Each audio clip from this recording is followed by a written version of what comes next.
Good morning and welcome to day 15 of 21 Days of Spiritual Success. My name is Monica Reyes and I am a spiritual success coach, taking you through 21 days of spiritual development, making small shifts to create really big changes in your life. So welcome to day 15. Yesterday, we spoke about relationships. We continued our conversation, getting into vulnerability. And today we're moving on to the second important essential element of having a relationship, compassion. Compassion is super duper duper important. What's interesting is not everybody's compassion is fully developed, and but everybody has the capability of having it. Compassion is this process where we are able to share someone else's suffering. You might have heard the word of like empathy.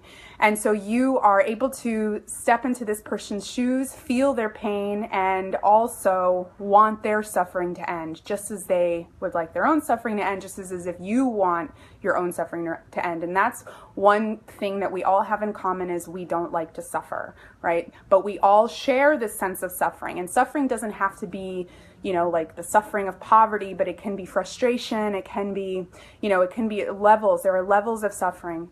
And a lot of times, I'll tell you my personal story.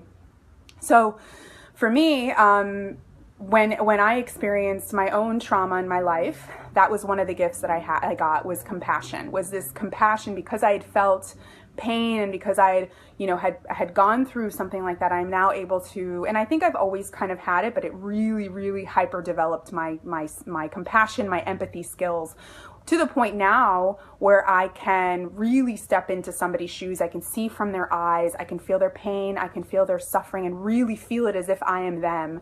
I can also feel their happiness, and it moves me because I feel it as if I am them, which is a really great quality for a coach, for someone that is trying to serve others, because I'm able to feel their feelings, their needs, and I'm also able to customize a program or help them, and it allows me to understand.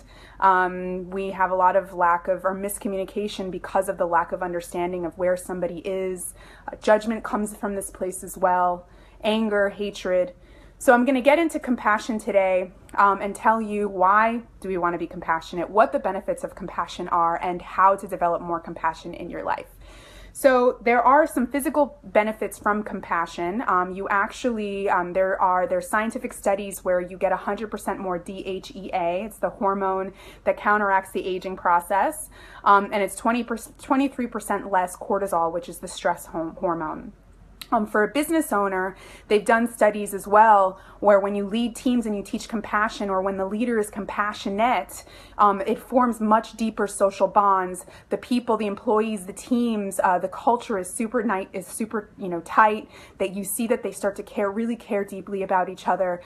Their happiness is skyrockets, and they care more for the company. So compassion, they're starting to use compassion in businesses as well because they've seen that compassion is a very, very powerful concept. And so you're starting to see this movement, not just towards mindfulness, but towards compassion, which I find very fascinating. Okay, and there are also other benefits such as emotional and spiritual. You're overall more happy because when you find compassion for someone else, you are also being compassionate to yourself, right? We talked about the way that we're mirrors for each other. And you feel just an overall connection with the world. When you're able to feel and really, open your heart to others, you feel the sense of bonding for strangers, and for just connection. And you want to help and impact the world. And this is where, this is what motivated me once I started to move towards this compassion. I was very motivated to wanting to change the world and wanting to impact the world because I cared for others. I felt like I didn't want others to suffer. Once I was able to realize that I found a way to not suffer, coming from my past and coming from my own trauma, I figured out a way not to suffer, and I wanted to spread this message to show others that they also don't have to suffer because it does pain me. All right, so the thing about compassion is that it's universal, and this is where it starts to get difficult. So it's easy to have compassion. Our society has raised us in a way of like treating people that are attractive, treating people, we are just bred that way, and we're conditioned in that way to treat certain people a certain way.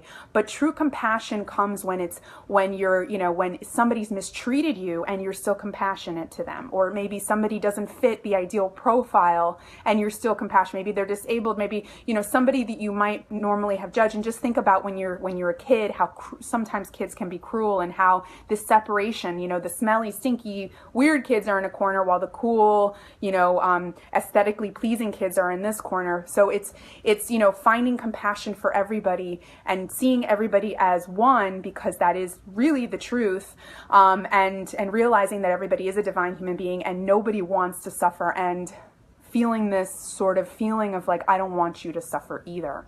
The two biggest hindrances to compassion are anger and hatred. And so just the way that I don't remember what video I taught you this, but it's Make It Rain. So you use this 4-step process if you're feeling sort of anger or hatred. So you recognize that you're feeling angry. You acknowledge, you accept the fact that this is happening. You investigate, does anger or does hatred, does it have value? We create anger as a form of confidence, as a form of, like standing strong.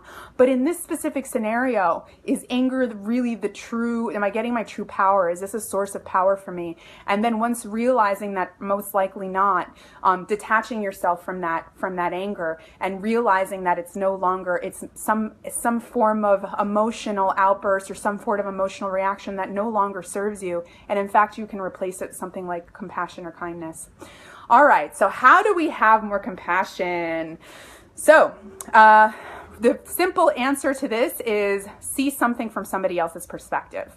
So whether it's anything. And I remember this when I have a bad day. I really remember what I feel like when I have a bad day, when I'm, like just driving angrily in traffic, or, so then when somebody else comes to me, because we tend to take things personally, the bank teller is rude to us and we get offended. Somebody, you say hello to somebody and somebody doesn't say hello back. You might take it personally. What you might, and so it's like this is just a simple way of seeing it in their own perspective. So I immediately think, all right, this bank teller is rude. And I try to, bring more positivity, because for me, one of my missions in life is to make a difference in at least one person's life, every day, and just like making their lives better off than I left them, and I don't care who it is, whether it's the bank teller. I try to bring my best to everything that I do.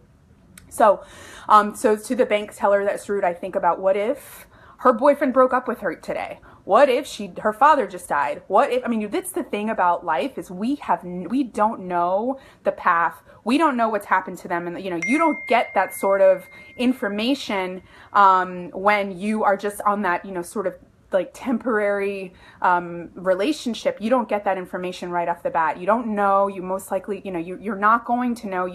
Might not get to know this person personally. But what you can do is just show them compassion. I'm going to tell you, it goes such a long way. This was something that I learned also from my husband. He says thank you. He says hello to every single person he like walks by. It doesn't matter who it is, strangers. It's so beautiful, and you can see it lights them up. A lot of them don't expect it, because let's face it, we just don't do that often. And it's really, really, it's shocking, but it's really, really beautiful. And, and you might have changed their day. They're most likely going to pay it forward. They're probably going to be nicer to the next person. But you're just showing them that, giving them faith in humanity. All right, so here's an exercise. So this is compassion can be a little complicated, especially if you don't already have these muscles tweaked. And I've experienced, the most beautiful people in the world, but they don't have a strong, compassionate muscle. You can just tell a lot of the actions are very self-serving, very self-preservation, which is okay, and so the best way that what I can do is to show them compassion and have them learn as a role model, and again, this is where the compassion really comes into play, is when somebody doesn't treat you the way that you want to be treated. Can you show compassion to that person? So I'm going to show you how to do that. So the first step is just playing with the compassionate muscle, right? Imagine a loved one, because we already know this person, we do love them. Imagine them suffering. something terrible has happened to them. Now try to imagine the pain they're going through. Try to, get in behind their eyes and, and think like, really feel the pain, imagining the suffering in as much detail as possible.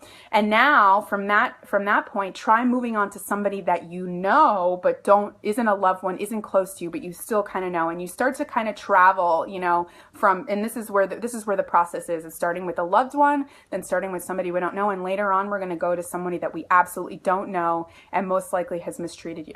All right, the next step to that is once you've been able to empathize with another person, we want them to be free from suffering. So imagine that you are, okay, so this is the imagine the suffering of a human you've met personally, and you can met recently, and you can still use your loved one as an example and start to imagine their suffering. Once you've kind of, really gotten a hold of this type of, you've gotten a hold of what this really feels like of getting into the mind of someone else, and then really reflect on how happy you would be if their suffering would end. Like, try to open up your heart and imagine you wanting to end their suffering. So this is compassion. This is, in a nutshell, this is what compassion is. It's feeling, being able to have empathy, feeling able to feel their suffering, and then wanting their suffering to end. So this is like, it's feeling love for deep love for somebody you don't know. Doesn't matter what they look like, doesn't matter what they've done for them, because people who hurt are hurt. Like, that is, that really is what it is. People don't hurt unless they're hurt. So I try to remember that statement when somebody hurts me or attempt, because, like, they try to hurt me, if that happens, because I'm responsible for my own feelings. And so nobody can make me feel anything that I'm not, like, in charge of or in control of. But I immediately think, oh, this person must be in so much pain. If they are acting this way and they're behaving this way, think they must be in a lot of pain. They must have experienced some sort of trauma. And I immediately start to think of that little girl or that little boy, like, all they want is their parents' love, and they must have not have gotten it. And now they've grown up to be this person who all they know is to show hurt, because that's the way their parents, acted with them. Now, do you feel their pain? Do you feel like you start to feel bad? You start to feel, you start to feel their pain. It's like, so I try to imagine them in that sort of scenario, and because that's really, that's who we are. We are that, there's really isn't much that's changed between that little girl and, and who you are today. I mean, obviously you've grown up into an adult, but those feelings are still there. That's trauma that's in there, that's imprinted in there. And so this compassion is very healing for everybody. All right. So once you've been practicing on visualizing and, trying to imagine suffering, trying to relieve the suffering in a very, in a visual way, now it's time to put it into action. So next time somebody mistreats you, before acting, before getting angry, just, getting calm and trying to remember that statement, like, this person must have experienced some hurt, trying to understand why are they feeling this way, and try to, find another compassionate, peaceful way to look into it. And then going back whenever you have time and you're more calm and detached, going back and rethinking about this person, and I do this all the time, like, because sometimes it really sticks in my head, like, like that woman was, was not angry. So first thing I think of is, like, there must have been something in me that might, that must have triggered this. I immediately take responsibility for the actions. And then I think, well, I wonder why she was feeling that way. There must be some sort of suffering. Try to imagine the background of the person. What was that person taught as a child? What is the week that this person is going through? What kind of day, and soon you'll start to feel this compassion and this relief of any resentment or any hatred or any, anger, even if it's like low level, for this person that's just mistreated you. And then reflect that if somebody had mistreated you, reflect that if you mistreated somebody and they showed you compassion, how would that make you feel? Right? So, because, we're human. We're human, and maybe we don't mistreat on that level, but we might have a bad day. You might snap, and so just imagining that will also kind of help you find compassion, help you develop that compassionate muscle. Another really great way to develop your compassion muscle is to do service, volunteer at any organization, or just help. I mean, in any way, you'll feel like it opens up your heart to a sense of gratitude. You start to feel compassion for people, and it just really helps to build this muscle. And it really is a beautiful, beautiful, powerful quality to have, is compassion. And I really truly believe that compassion can transform the world. If everybody loved each other and everybody had compassion, think about the peace that we would have in the world. Instead we've got separation right now. All right, and I know, and this isn't always easy, because, our first reaction, we're going to react the way that we've always reacted, and we tend to get offended, we tend to take things personally, so that's why we just keep trying. Every time something happens, even if a person doesn't have compassion, and a person is sort of always thinking about themselves, why? Right? This didn't just come up from nowhere. I mean, it's a chain of events, so this must have happened in their childhood. Just imagine the little boy or the little girl, who had the parents that all they thought about was themselves, and they never got that love and attention that they deserved, and this is why they're exhibiting these types of behaviors. So, you'll be able to find compassion when you put yourself into those shoes. All right, so that's it for me today.